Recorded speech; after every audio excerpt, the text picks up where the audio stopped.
بھائی اہل سنت بھائی، آپ کا استقبال ہے ہماری اسٹریم میں۔ السلام علیکم ورحمۃ اللہ رحمۃ اللہ وبرکاتہ۔ دیکھیے اہل خیریت سنت سے ہیں شیخ؟ الحمدللہ اہل حدیث بھی اہل سنت ہے، اصل اہل سنت ہے۔ لیکن آپ کس سینس میں اہل شیخ سنت ہے؟ مجھے آپ یہ بتائیے، جی چار امام برحق ہیں، ہم حنفی ہیں اور آپ کیا دیوبندی بھی ہیں، دیوبندی بھی حنفی بھی ہیں۔ آپ جی کس امام کو ماننے والے ہیں؟ آپ کس کی تقلید کرتے ہیں؟ یہ تھوڑا سمجھ میں نہیں آتا ہے۔ ہم نے کافی کتابیں پڑھی ہیں اہل حدیث علماء کی، ہوں اور کافی علماء کو جانتے بھی، لیکن یہ کہ آپ کا کوئی ایک جو ہے امام نکل کے نہیں آیا، چاہے حنبلی ہو، چاہے شافعی ہو، چاہے مالک ہو، کسی ایک امام کی فقہ پہ آپ عمل نہیں کرتے ہیں۔ یہ میرا سوال ہے۔ نہیں، ہم یہی تو ہماری پہچان ہے میرے بھائی، کہ ہم کسی ایک امام کی فقہ کی تقلید نہیں کرتے، ہم تمام ائمہ سے فقہی استفادہ کرتے ہیں۔ کسی ایک امام کی تقلید کرنے کے بجائے ہم تمام ائمہ ہمارے ائمہ ہیں، ہم سب سے استفادہ کرتے ہیں۔ ہمارے سب سے بڑے امام ہیں اللہ کے رسول صلی اللہ علیہ وسلم، تو صلی اللہ علیہ ہم وسلم۔ کسی بھی امام کی بات رسول اللہ صلی اللہ علیہ وسلم کی بات پر پیش کرتے ہیں، اللہ کے رسول صلی اللہ علیہ وسلم کی بتائی ہوئی بات سے جس کی بات موافق ملتی ہے لے لیتے ہیں، اور جس کی بات مخالف ملتی ہے رد کر دیتے ہیں۔ تو ہم امام کی نہیں، ہم دلیل کی اتباع کرتے ہیں۔ جب دلیل موافق ہو، اللہ کے نبی صلی اللہ علیہ وسلم کے امام کا قول دلیل کے موافق ہو تو ہم لے لیتے ہیں، اور جب امام کا قول دلیل کے خلاف ہو تو اس کو چھوڑ دیتے ہیں۔ تو ہمارے لیے دلیل اچھا، قرآن و سنت ہے، ہم دلیلوں کی اتباع کرتے ہیں، ہم اماموں کی اتباع نہیں کرتے، ہم اماموں کو دلیلوں کے پیچھے رکھ کر کے مانتے ہیں، دلیلوں سے پر ترجیح نہیں دیتے اماموں کو۔ ٹھیک ہے ٹھیک ہے مول صاحب، ایک سوال اسی میں ہے۔ آپ اپنے وقت وقت کے حساب سے اس وقت سعودی عرب کو آپ اپنا سب سے بڑا رہنما مانتے ہیں کہ وہاں خالص نہیں، کس نے توحید ہے؟ کہا آپ کو؟ سعودی نہیں، علماء ہم کو۔ سعودی عرب کو میرا مقصد نہ ہم نہیں، سعودی علماء نہ ہم سعودی علماء کو اپنا رہنما مانتے ہیں، نہ سعودی عرب کو اپنا رہنما مانتے ہیں۔ جب آئیڈیولوجی آپ نہیں، لوگوں کی اور آپ کو کسی نے سعودی غلط، علماء کی کیا آپ نے کسی اہل ملتی ہے۔ حدیث کتاب میں کسی اہل حدیث مصنف سے اس کے منہج کے بارے میں یہ پڑھا ہے کہ ہم سعودی علماء اور سعودی حکومت کو اپنا رہنما مانتے ہیں؟ کیا ہندوستان کے کسی عالم نے یہ بات لکھی ہے؟ تو مول اہل صاحب، حدیث تو زمانے سے ہندوستان میں، جس اہل وقت حدیث سعودی 1800 عرب سن کا میں آئے وجود تھے۔ بھی نہیں تھا۔ نہیں، اہل حدیث اللہ کے نبی صلی اللہ علیہ وسلم کے زمانے میں جو صحابہ آئے تھے اللہ کے نبی کے زمانے کے بعد، وہ بھی اہل حدیث تھے۔ اہل حدیث زمانے سے ہندوستان میں موجود ہیں، اس کے ہم بہت مرتبہ تاریخی ثبوت بھی پیش کر چکے ہیں۔ اہل حدیث زمانے سے ہندوستان میں ہیں، کم سے کم ماضی قدیم میں جب سعودی حکومت قائم نہیں ہوئی تھی اس وقت اہل حدیث یہاں پر موجود تھے۔ جب مکہ میں کعبۃ اللہ کے اندر 4 مصلے قائم تھے، مقلدین کا قبضہ تھا، اس وقت بھی یہاں پر اہل حدیث تھے۔ سعودی عرب کسی بھی حیثیت سے، نہ دینی اعتبار سے، نہ عقیدے کے اعتبار سے، نہ فقہ کے اعتبار سے ہمارا مرجع نہیں ہے۔ نہ ہم کوئی اس طرح کی بات کرتے ہیں کہ سعودی عرب کے علماء کیا ہم مقتدا مانتے ہیں۔ ہم نے کہا نا، جب ہم کبار ائمہ کے بارے میں یہ بات کہہ رہے ہیں کہ ہم ان کی بھی بات دلیلوں کی بنیاد پر مانتے اور رد کرتے ہیں، تو جو سعودی عرب کے موجودہ دور کے علماء ہیں وہ تو ظاہر سی بات ہے کہ جو ائمہ حدیث اور ائمہ فقہ اور ائمہ مفسرین، ائمہ محدثین پرانے دور کے، ان سے بڑے امام اور ان سے بڑے علماء تو نہیں آج کے دور کے سعودی عرب کے علماء۔ جب ان قدیم ائمہ کے بارے میں ہم یہ بات کہہ رہے ہیں کہ ہم ان کی بات دلیلوں کی بنیاد پر قبول یا رد کرتے ہیں، تو آپ یہ کیسے کہہ سکتے ہیں کہ سعودی علماء کی بات ہم مان لیتے ہیں یا ان کی آئیڈیالوجی کو فالو کرتے ہیں؟ بلکہ سعودی عرب میں تو ایک بہت بڑی تعداد ایسے لوگوں کی ہے جو کسی نہ کسی حد تک کے تقلیدی رجحان رکھتے ہیں فقہی مسائل میں، اور ہم بھی حنبلیت کی طرف ان کا جھکاؤ ہوتا ہے۔ ہم تو ان کا رد کرتے ہیں، ہماری اسی سٹریم میں ہم نے کتنے ایسے مسائل میں حنبلیت کا رد کیا ہے، حنبلی فقہ میں جو عصبیت پائی جاتی ہے بعض مرتبہ اس کا رد کیا ہے۔ تو ہمارے بارے میں یہ کہنا کہ ہم سعودی عرب کو کوئی دینی مرجع کی حیثیت سے تسلیم کرتے ہیں، یہ بات غلط ہے، آپ کو کسی نے غلط بتایا ہے، یہ وہ پروپیگنڈا ہے جو جھوٹے لوگ کرتے ہیں، یا بعض اہل حدیث غلط فہمی میں ہو سکتا ہے کسی نے ایسی بات کہہ دی ہو۔ ہمارے نزدیک سعودی عرب سے ٹھیک ہے، سعودی عرب سے ایک توحید محمد کا بن عبد تعلق ہے کہ الوہاب بھائی سعودی عرب میں ایک توحید کی نشر و اشاعت کے لیے سعودی حکومت نے جو کوششیں کی ہیں ان کو ہم سراہتے ہیں، اور کیونکہ وہ ایک ایسی حکومت ہے جہاں پر وہ شرک کی غلاظتیں، قبر پرستی اور ولی پرستی یہ سب نہیں پائی جاتی ہے، تو ان کے عقیدے کی سلامتی کی وجہ سے ان سے ایک طرح کی قلبی محبت ہے بس۔ باقی دینی مسئلے میں سعودی عرب کوئی مرجع کی حیثیت نہیں ہے ہمارے لیے سعودی عرب۔ تو امام محمد بن عبد الوہاب رحمۃ اللہ علیہ کو آپ اپنا امام نہیں مانتے ہیں، امام ابن تیمیہ کو بھی نہیں مانتے ہیں؟ وہ تو بھائی ہم سارے ان علماء کو جنہوں نے قرآن و سنت کی خدمت کی ہے ان کو اپنا امام مانتے ہیں. امام ابو حنیفہ کو بھی اپنا امام مانتے ہیں. امام جو ہے وہ محمد بن حسن شیبانی اور امام ابو یوسف بھی اپنا امام مانتے ہیں. وہ سارے علماء جنہوں نے دین کی خدمت کی ہے ان کی خدمات کو ہم تسلیم کرتے ہیں, ان کو ہم اپنا امام مانتے ہیں, ان سے استفادہ کرتے ہیں.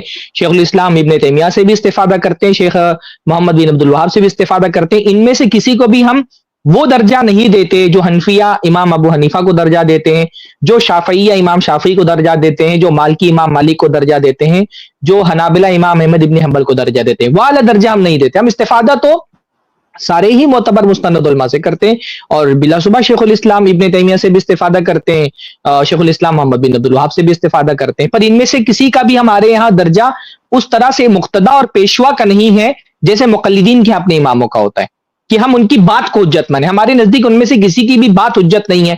بات صرف اللہ اس کے رسول کی حجت ہے. ائمہ کی بات اس وقت حجت ہوگی جب وہ اللہ اس کے رسول کی بات کے موافق ہو. بہت بہت شکریہ شیخ.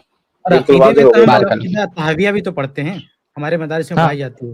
ابن ابی العز جو حنفی عالم ہے تو ان کی کتاب بھی ہم پڑھتے ہیں. تو ہمارے یہاں کوئی بٹوارہ تو ہے, چاہے حنفی کوئی عالم ہو چاہے کوئی حنبلی عالم ہو, اچھا کام کیا, اچھی کتاب لکھی ہے تو ہم اس سے استفادہ ہم نے جی ہمارے یعنی ماضی قریب میں شیخ کفایت, ماضی قریب میں تو پورا درس نظامی تقریباً اصول میں یعنی فقہ کے اصول میں, اور یہ قدوری اور یہ کمزور دقائق اور یعنی تمام جو کتابیں درس نظامی کی, جلالین, یہ ساری کتاب, بلکہ آج بھی بہت ساری کتابیں ہیں درس نظامی میں جو کتابیں پڑھائی جاتی رہی ہیں, آج بھی ان میں سے بہت ساری کتابیں ہیں, خاص طور پہ ادب کی کتابیں ہیں, تفسیر کی کتابیں جو ہے, یا فقہ مقارن کی جو کتابیں ہیں, وہ کتابیں ہمارے یہاں آج بھی پڑھائی جاتی ہیں. تو ہم کو کسی فقہ سے تھوڑی تعصب ہے کہ کوئی حنفی فقہ ہے تو وہ ہماری فقہ نہیں ہے.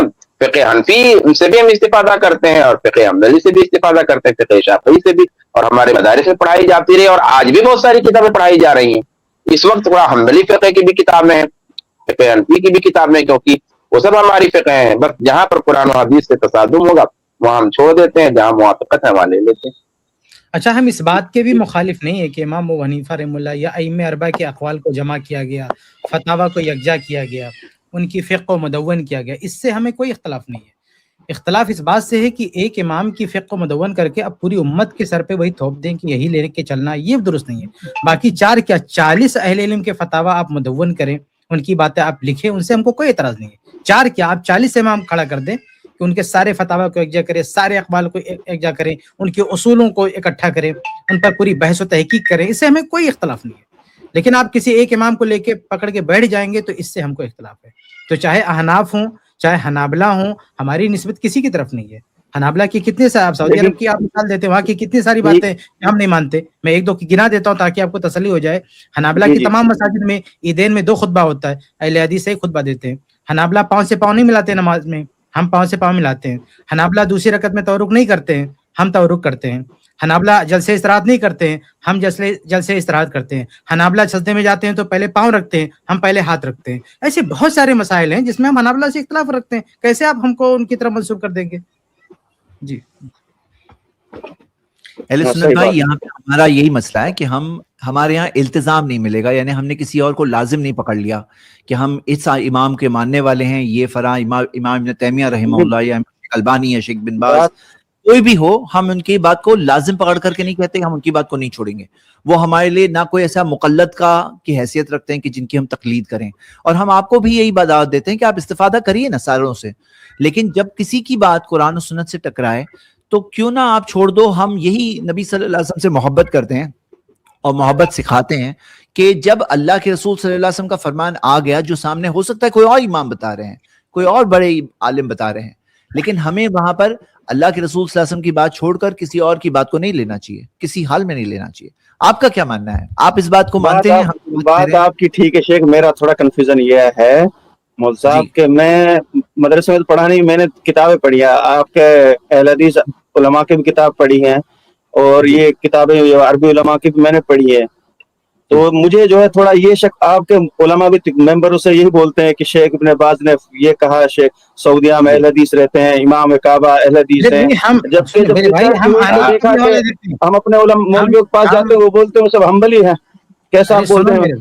نہیں سنو, ہم علماء احناف کا حوالہ نہیں دیتے, بھائی دیکھیے فطرے کی بحث آتی ہے، ہم لوگ کہتے ہیں امام ابو حنیفہ رحمہ اللہ قیمت کے قائل ہیں، ہم اس کے قائل ہیں، یعنی بہت سارے مسائل میں ہم فقہ حنفی کے علماء کا حوالہ دیتے ہیں، امام ابو یوسف کا کبھی حوالہ دیتے ہیں، تراویح کی بات آتی ہے کبھی علامہ عینی کا ہم نام لیتے ہیں، انور شاہ کشمیری، نہیں بہت سارے علماء دیوبند کا، بلکہ فقائے، بلکہ میں نے ابھی کہہ دیا نا کہ امام ابن ابی العز کی کتاب العقیدۃ الطحاویہ ہمارے مدارس میں داخل نصاب ہے، حنفی کی کتاب، وہی عقیدے کی کتاب ہے۔ آپ محمد بن عبد الوہاب رحم اللہ کی کتاب کی بات کرتے ہیں، کتاب التوحید، کتاب التوحید ہم نچلی کلاس میں پڑھتے ہیں، اونچی کلاس میں العقیدۃ الطحاویہ پڑھتے ہیں جو حنفی عالم کی کتاب ہے۔ اچھا ایک چیز اور ہے، شیخ ابن باز، علامہ البانی، شیخ صالح عثیمین، یہ جو علماء ہیں نا، یہ ان علماء میں سے ہیں جو حنبلی مقلد نہیں ہیں۔ دیکھیے آپ دیکھیں گے نا کہ سعودیہ کے تمام علماء کا حوالہ نہیں دیتے اہل حدیث یہاں کے، صرف ان علماء کے حوالے دیتے ہیں جو علماء مقلد نہیں ہیں۔ اور بھی علماء ہیں، جیسے ابھی کفایت بھائی نے عبدالسلام الشوائر کی جو ہے تردید اسی اسٹریم میں کیا، وہ بھی سعودی کے عالم ہیں لیکن وہ مقلد ہیں۔ اگر مقلد میں لیکن جامد مقلد نہیں ہے، اس کے اندر تعصب نہیں کوٹ کوٹ کے بھرا ہے، غالی مقلد نہیں ہے، تو ہم اس سے استفادہ بھی کرتے ہیں۔ امام ابن ابی العز کی بات میں کر رہا ہوں، یہ مقلد ہے لیکن یہ غالی مقلد نہیں ہے، جمود نہیں ہے، تعصب نہیں ہے، انہوں نے پوری کتاب لکھ رکھی ہے حنفیوں کے خلاف، الاتباع کے نام سے، تقلید کے نام سے نہیں، تقلید کے نام سے ان کی آپ کوئی کتاب نہیں پائیں گے، لیکن انہوں نے عقیدے پہ العقیدۃ الطحاویہ لکھا ہے اور اتباع پہ الاتباع لکھا ہے۔ تو ایسے علماء سے تو ہم استفادہ کرتے ہیں، تو چاہے حنابلہ میں بھی ایسے حنبلی مقلدین ہوں جنہوں نے کام کیا ہے تقلید، گرچہ انہوں نے کسی درجے میں تقلید کیا ہے لیکن انہوں نے بعض مسائل پہ تحقیق بھی کی ہے، اچھا کام بھی کیا ہے، تو ہم ان سے استفادہ کرنے کے قائل ہیں۔ ہم یہ نہیں کہتے کہ کوئی مقلد ہے تو سرے سے استفادہ ہی نہیں کر سکتے۔ جی اچھا ہاں، تو میں یہ عرض کر رہا تھا کہ ایک تو یہ کہ وہ علماء مقلد نہیں جن کا کثرت سے حوالہ دیا جاتا ہے، دوسری بات جو میں کہنا چاہ رہا تھا وہ کفایت بھائی نے عرض کیا کہ بھائی اگر وہ جامد مقلد نہیں ہے، اس کی تھوڑی سی اور وضاحت یہ کہ وہاں کے جو مقلد بھی ہوتے ہیں انہیں پہ اکثر و بیشتر کا عقیدہ صحیح ہوتا ہے، اور ہمارے ہاں اکثر جو مسئلہ ہے وہ عقیدے پہ ہے۔ بہت دفعہ دیکھیے فقہی اختلافات میں رواداری ہو جاتی ہے، یعنی اگر نصوص اس میں سے واضح نہیں ہے یا اختلاف کی گنجائش ہے تو ایسے مسائل میں ہم رواداری کرتے ہیں، لیکن عقیدے میں رواداری نہیں کرتے ہیں۔ تو عقیدہ اگر ان علماء کا صحیح ہے اور کثرت سے، یعنی جو سعودی علماء ہیں یا عرب علماء ہیں ان کا عقیدہ، حتیٰ کہ وہ حنفی بھی اگر ہیں، وہ حنفی بھی ہیں تو بھی ان کا عقیدہ درست ہوتا ہے، اور حنبلی ہیں تو بھی درست ہوتا ہے، تو عقیدہ چونکہ درست ان کا ہے اس لیے ہمیں خطرہ نہیں ہوتا ہے کہ اگر ہم فلاں عالم کا حوالہ دے دیں گے تو ان کا نام سننے کے بعد میں ہماری پبلک جو ہے عقیدہ بگاڑ لے گی، ہم کوئی خطرہ نہیں ہوتا، اس لیے ہم وہاں کے علماء کا بھی حوالہ دے دیتے ہیں۔ لیکن ہم جو موجودہ حنفی علماء کا حوالہ کثرت سے نہیں دیتے، اس سے ان کو تکلیف بھی ہوتی ہوگی، اس لیے نہیں دیتے کہ ان کے عقیدے میں بگاڑ ہے۔ اگر ہم ان کا حوالہ دے دیں گے تو ہماری پبلک، ہمارے لوگ ان کو معتبر سمجھ کر کے اپنا عقیدہ اور منہج بگاڑ لیں گے۔ ان کے منہج میں وہ بگاڑ نہیں ہے جو ان کے منہج میں ہے، اور ان کے عقیدے میں تو بگاڑ ہے ہی نہیں جو ان کے عقیدے میں ہے۔ یہ وہ بنیادی فرق ہے جس کی بنیاد پر سعودیہ کے علماء کا حوالہ ہم زیادہ دیتے ہیں اور یہاں کے بر صغیر ہند و پاک کے حنفی علماء کا حوالہ بہت کم دیتے ہیں، یہ وجہ ہے۔ ورنہ دیکھیے بہت سارے محققین ہیں سعودیہ کے، جی حنفی ہیں، جی ابھی کفایت بھائی ایک بعد حنفی محققین بھی تو ہیں سعودی میں، لیکن حدیث کے بعد میں، لیکن دیکھیے کہ ہم لوگوں کی کتابوں میں ان کے حوالے کثرت سے موجود ہے، حالانکہ وہ حنفی ہیں لیکن کیوں؟ عقیدہ ان کا صحیح ہے اس لیے ہم حوالے دیتے ہیں۔ تو یہ وہ بنیادی مسئلہ ہے جو آپ کو، جس سے آپ کو کنفیوژن ہو رہا ہوگا، تو اس کو آپ سمجھیے کہ ہم حوالہ دیتے ہیں تو کیوں دیتے ہیں اور کن کا دیتے ہیں۔ کثرت سے تو ان کا دیتے جو مقلد ہیں ہی نہیں، جو مقلدین ہیں ان کا حوالہ عوامی جگہ پہ ہم نہیں دیتے، علمی کتابوں میں دے دیتے ہیں، بحوث اور مقالات میں دے دیتے ہیں، اور وہ بھی کیوں دیتے ہیں؟ عقیدہ صحیح۔ صحیح بات۔ اور دیکھیں ہمارے یہاں ایک خاص پہچان یہ ہے اہل حدیث کی کہ وہ عقیدے میں بھی سلف کے منہج پر ہوتا ہے، فقہ میں بھی سلف کے منہج پر ہوتا ہے، اور دلائل کو قبول کرنے میں، جیسے حدیث ہے تو حدیث کی تحقیق تفتیش میں بھی سلف کے منہج پر ہوتا ہے۔ یہ خوبی آپ کو بہت غیر اہل حدیث کے یہاں بہت کم ملے گی۔ اب دیکھیں شیخ محمد بن عبد الوہاب رحمہ اللہ، جن کی کتاب کتاب التوحید ہے، کتنی ضعیف احادیث میں بھری ہوئی ہیں، ہم اس کو نہیں مانتے نا، عقیدے کے بہت بڑے امام ہیں، لیکن ضعیف احادیث یعنی احادیث کی تنقیح، تصحیح، تضعیف میں وہ ملکہ نہیں تھا ان کے پاس، تو بہت ساری حدیثیں ضعیف ہیں۔ اسی طرح سے بہت سارے علماء آپ کو ملیں گے جو عقیدے میں بہت پختہ ہیں لیکن فقہ میں مقلد ہیں، چاہے حنفی فقہ میں مقلد ہوں یا حنبلی فقہ کے مقلد ہوں. بطور نمونہ اگر آپ دیکھنا چاہیں تو ہم شیخ البانی رحمہ اللہ کا نام لیتے ہیں. شیخ البانی رحمہ اللہ کی شخصیت وہ شخصیت ہے کہ عقیدے میں بھی منہج سلف پہ، فقہ میں بھی منہج سلف پہ، اور حدیث کی تحقیق و تفتیش میں اس کو قبول کرنے بھی منہج سلف پہ. تو عالمی پیمانے پر اگر کوئی نمائندہ شخصیت آپ دیکھنا چاہتے ہیں، کوئی آئیڈیل، کوئی نمونہ دیکھنا چاہتے ہیں، تو شیخ البانی رحمہ اللہ کا نام آپ لے سکتے ہیں کہ شیخ البانی رحمہ اللہ کا جو منہج ہے وہ اہل حدیث کا منہج ہے. مجھے جی آپ کی بات بالکل سمجھ میں آ گئی. 2 منٹ کی جی. آپ جیسے بول رہے ہیں کہ وہ عقیدہ منہج سلف تھے، ناصر الدین البانی، ان کی کتاب بھی میں نے پڑھی ہے جی، ان کی جو تاریخ حیات، تو یہ منہج سلف تھے، ٹھیک ہے جی. لیکن سعودی عرب کے اندر حنبلی رہتے ہیں، ان کا وسعت اختلاف ٹھیک ہے. ہمارے ادھر اتنا تنگ اختلاف کیوں ہے؟ ہمارے یہاں پر جو ہے انڈیا میں ہم وہابی سے مل لیے تو وہابی ہے، اہل حدیث ہے. ہمارے مولوی بولتے ہیں کہ حنابلہ کے یہاں دیکھیں میرے بھائی، حنابلہ کی حقیقت میں وسعت بہت زیادہ ہے. حنابلہ کے یہاں وسعت بہت زیادہ ہے، وہ حق کو قبول کرنے میں بہت آگے ہوتے ہیں. لیکن یہ جو حنفی حضرات ہیں نا یہاں کے، ہندوستان کے، وہ بھائی جم جاتے ہیں کسی مسئلے پر، بڑا مشکل ہوتا ہے ان کو منوانا. آپ نماز کے سامنے رکھیں گے نا، اس کے سامنے دلائل رکھیں گے. بہت سارے حنابلہ کے بارے میں آپ بتاؤں، گرچہ مقلد ہوں، دلائل جب ان کے سامنے آتے ہیں نا تو وہ قبول کر لیتے ہیں، مان لیتے ہیں. ہاں بہت اگر ان کی مسلکی غیرت ان کو جو ہے کچوکی مارے گی تو یہ کہہ دیں گے بھئی تمہارا بھی صحیح ہمارا بھی صحیح، الامر فی سعہ، یعنی یہ جملہ بول دیں کہ بھئی اس میں وسعت ہے، کہیں گے بھئی تمہارا بھی ہمارا بھی صحیح. ہاں یہ اس کو قبول کرنے گے. یعنی اہل حدیث اگر کوئی دلیل پیش کرے گا صحیح حدیث سے، صریح حدیث سے ثابت ہے، تو حنابلہ عام طور سے اس کو ریجیکٹ نہیں کریں گے، کہیں گے بات صحیح ہے، آپ کی بات صحیح، پھر کہیں گے ہماری بات بھی صحیح ہے، یہ دلیل ہے، وہ ہے، اجتہاد ہے، اقوال ہے، دنیا بھر کی باتیں لا کے اور ملا جلا کے کہیں گے بھئی ہمارا بھی تھوڑا سا مان لو اور آپ کا بھی صحیح ہے. لیکن یہ جو حنفی مقلد ہیں نا ہندوستان کے، نہیں وہ تو بھئی ایسا چٹان کی طرح جمے ہوئے ہیں کہ وہ تیاری نہیں ماننے کے لیے کہتے ہیں ہم صحیح تم غلط ہو. تو یہ بہت بڑا فرق ہے. یعنی جتنا وسعت حنابلہ کی ہے اتنا وسعت احناف کی نہیں ہے، جہاں تک میں سمجھتا ہوں. جی اچھا، خود تاریخی طور پر امام احمد بن حنبل رحمۃ اللہ علیہ چونکہ 4 نمبر کے ہیں، اور بنیادی طور پہ آپ دیکھیں گے نا کہ علم حدیث جو بقیہ 3 ائمہ ہیں بعد میں ہونے کی وجہ سے ان کے پاس زیادہ ہے. اسی لیے جو ہے امام شافعی رحمۃ اللہ علیہ کے بارے میں غالباً آتا ہے کہ وہ بہت دفعہ کہا کرتے تھے کہ آپ لوگ جو ہے حدیث کے بعد میں مجھ سے زیادہ ماہر اور مجھ سے زیادہ جانکار ہیں، تو کہیں اگر کوئی غلطی رہے تو تنبیہ کیا کریں. تو امام احمد بن حنبل رحمۃ اللہ علیہ کا مسئلہ یہ ہے کہ ان کے پاس علم حدیث زیادہ تھا، اور ظاہر سی بات ہے علم حدیث جس کے پاس زیادہ ہوگا، حدیثیں جس کے پاس زیادہ ہوں گی، ان کا مسلک زیادہ موافق کتاب و سنت رہے گا، اور جن کے پاس نسبتاً کم ہوں گی ان کے پاس وہ بات نہیں رہے گی. تو تینوں ائمہ کی فقہ ہیں اور ان کی فقہی تاریخ، ان کے فقہی متون، وہ امام احمد بن حنبل رحمۃ اللہ علیہ کے سامنے تھے اور ان کا علم حدیث زیادہ تھا.